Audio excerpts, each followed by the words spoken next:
Kahit na-qualified na ang Pilipinas para sa FIBA Asia Cup, itong third window pa rin sa susunod na buwan ang may tuturing na pinakamahirap na window para sa kanila.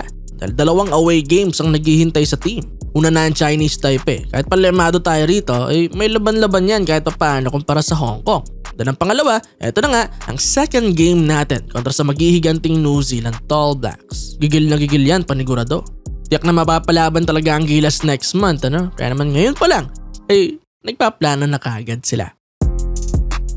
Pero bago yon, patalastas muna saglit. Gusto ko lang i-share muli itong Pocket Broker kung saan mas pinadali ang pagtitrade maski sa mga baguhan. Ganito lang kadali. Una, i-download ang app at mag-register. Ikalawa, i-analisa at i-execute ang iyong unang trade. Then, yon, after ng ilang oras, maaari ka nang kumita kung tama ang plano mo. Quick tip, bago mag-place ng kahit anong trade, siguraduhin i-analyze mo muna ang market. Maaari kang gumamit ng mga tools dyan, kagaya ng candlestick chart para makita ang trend. Halimbawa, nakakita ka ng signs na paangat na, maaaring okay na mag-call option doon.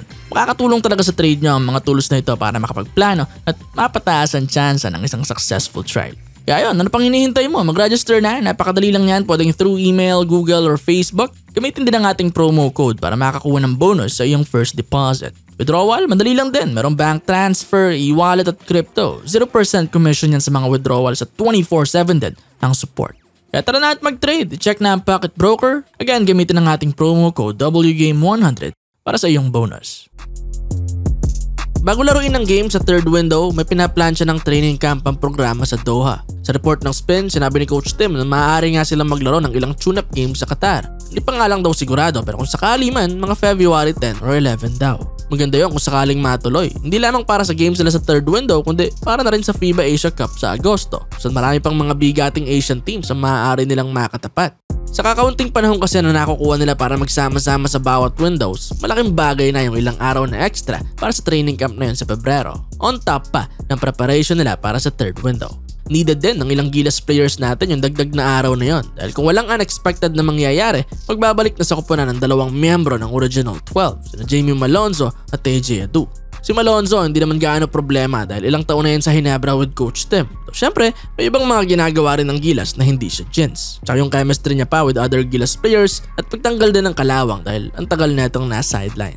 Si AJ Adu naman, ito biglaan lang tong hindi naging available sa Gilas ng second window. Sila Coach Tim at tayong mga Gilas fans, sinaasahan na talaga ang inclusion niya nun. Pero ilang araw nga lamang bago ang laro, nadali pa siya sa Japan at naging unavailable. Kaya sana ngayon ay wala nang mangyari na kahit na dahil big part din siya ng Gilas Pilipinas ngayon. Ang dami ring ituturo pa sa kanya kasi hindi pa siya nakakalaro simula hinawakan ni Coach Tim ang koponan. Kahit kasama siya nung mga nakaraan, iba pa rin yung involved ka talaga, lalo sa mismong game. Kailangan din siya ng Gilas Pilipinas ngayon dahil nabalitaan nyo naman ang twin tower niyang si Kai Soto ay matagal na hindi makakapaglaro sa national team. Kailangan si AJ ngayon ng Gilas Pilipinas more than ever kumpara ng mga nakaraang windows at tournaments. Malaking butas kasi ang may iwan ni Kai Jun sa koponan. Siya ang second leading scorer natin sa Asia Cup qualifiers at number 1 sa rebounds. Plus yung presensya niya pa sa paint.